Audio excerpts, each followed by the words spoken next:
I really enjoyed how we got to spend that whole time in the lab, and it was a really good way to do lots of different things. So we did 2 projects, so you could research in completely different areas and learn like loads of different techniques. So it was a really good opportunity to get an insight into the research world.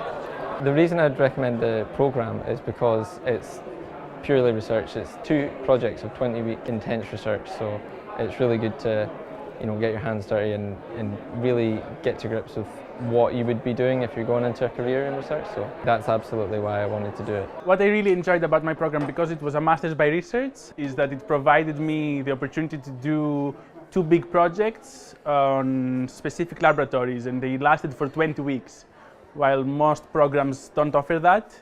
So it was really interesting to be in the lab full-time and for a period which lasted for 20 weeks, while most other programs offered like 12 weeks. So that really helped me to continue and see if what I'm doing is what I like.